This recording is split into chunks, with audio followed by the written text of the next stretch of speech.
Kanalıma hoş geldiniz. Sonbaharın gelmesiyle orkidelerin çiçek açmaya başladığını yavaş yavaş görebiliyoruz. Eğer halen çiçek açmayan orkideleriniz varsa hemen birazdan sizlere vereceğim tarifi mutlaka deneyin ve orkideleriniz zaman içerisinde bol bol yeni çiçek dalları, yeni yapraklar ve yeni kökler çıkaracaktır. Orkideleri bugün sıvı bitki besinli sirke ve yumurtadan yapacağız. Elimdeki sirke üzüm sirkesi. Sizler üzüm sirkesi dışındaki sirkeleri de kullanabilirsiniz. Ve diğer kullanacağımız yumurta kabuğu. Yumurta kabuklarını iyice yıkadım ve daha sonra güneşte bahçede kuruttum. Ve bu şekilde toz haline getirdim. Özellikle toz halinde olması önemli çünkü sirke ile reaksiyona girmesi daha hızlı olacak.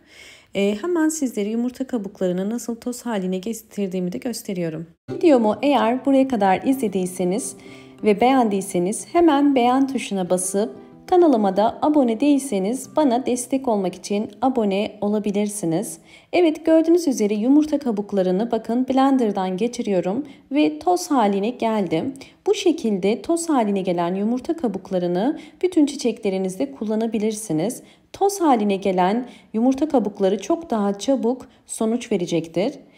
İçerisinde zaten bol miktarda kalsiyum var biliyorsunuz yumurta kabuğunun içerisinde. Şimdiki karışımı bakın, bir yemek kaşığı yumurta kabuğu tozunu bir cam şişenin içerisine koydum. Ve üzerine sirke koyacağım. Sirkenin miktarı yumurta kabuğunun bir parmak geçecek kadar olmalı. Yarım su bardağı kadar bakın sirke koyuyorum. Bu bardak 200 milimlik yani 100 milimlik bir sirke koydum ben. Hemen üzerine boşaltıyorum. Bakın bu şekilde üzerine boşalttım. Yumurta kabukları toz halinde olduğu için gördüğünüz üzere asit ile birleşince hemen reaksiyona girdi. Bunu da zaten köpürmesi ve içerisindeki kabarcıklardan anlayabilirsiniz. Bu işlemi yapmamızın nedeni yumurta kabuğunda yüksek oranda kalsiyum var. Fakat biz bu kalsiyumdan %100 yararlanamıyoruz. Yumurta kabuğu içerisindeki kalsiyum karbonat halinde ve suda çözünmüyor. Biz de kalsiyumu yumurta kabuğundan çıkarabilmek için bu şekilde asidik asit ile muamele ettik. Ve böylelikle bu işlem gördüğünüz gibi tepkime veriyor. Bunu ilk başta 1 saat kapağı kapalı bir şekilde bekletin. Daha sonra 2 gün boyunca ağzı açık bir şekilde bekletebilirsiniz. Evet, 2 gün beklettiğimiz yumurta kabuğu ve sirke karışımı artık dinlendi ve gerekli olan kalsiyum artık açığa çıktı. Şimdi bunu süzmemiz gerekiyor. Süzmek için bir tülbent kullanıyorum ve üzerine bu karışımı döküyorum.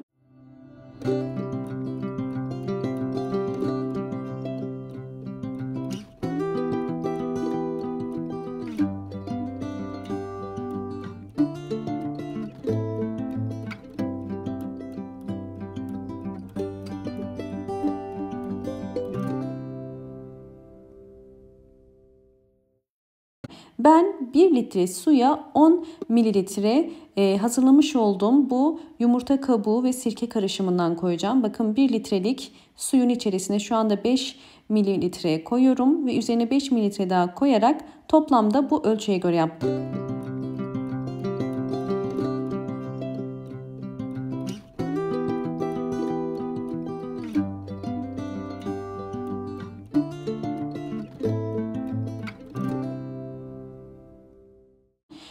Tabii özellikle bu karışımı sadece orkidelerimizin toprağına değil aynı zamanda yaprağı için de kullanmak istiyorum.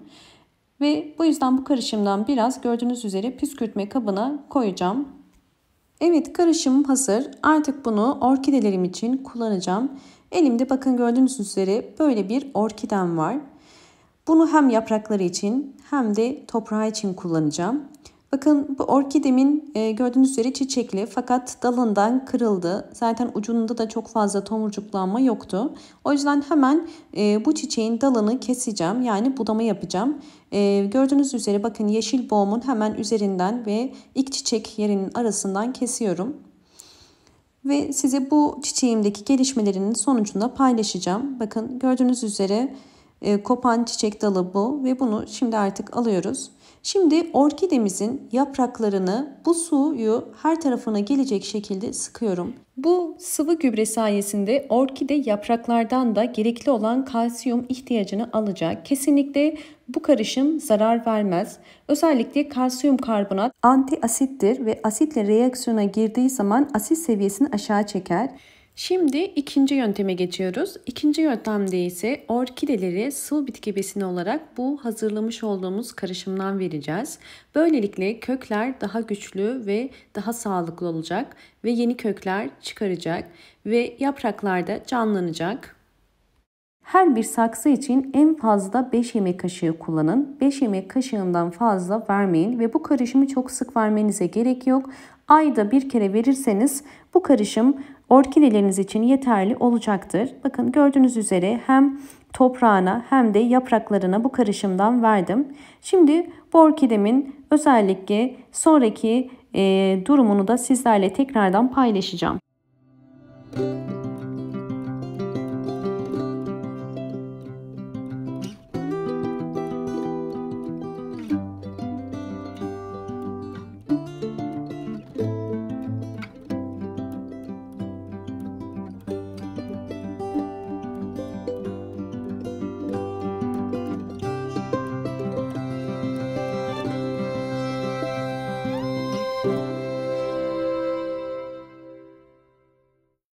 Videomu buraya kadar izleyip beğendiyseniz eğer hemen beğen tuşuna basıp kanalıma da abone değilseniz eğer bana destek olmak için abone olabilirsiniz. Orkidenin aylar sonraki halini sizlerle paylaşıyorum. Orkidemin zaten hava kökleri vardı ve şu anda hava köklerinin ucu gördüğünüz üzere gayet aktif. Yani bu orkidemizin bir gelişim içerisinde olduğunu bize gösteriyor. Ve aynı zamanda sadece hava kökleri değil, bakın yeni çiçek dalları da çıkardı. Hemen burada bir yeni çiçek dalı var. Hemen ikinci çiçek dalını da sizlere göstermek istiyorum.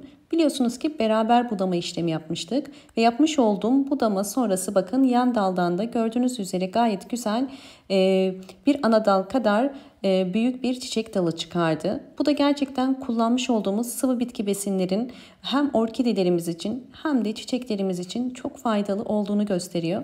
Umarım bu videom sizler için faydalı olmuştur. Videomu eğer buraya kadar izlediyseniz ve beğendiyseniz hemen beğen tuşuna basıp kanalıma da abone değilseniz eğer bana destek olmak için abone olmayı ve gelen bildirimlerden haberdar olmak için zil sesini açık konuma getirmeyi unutmayın.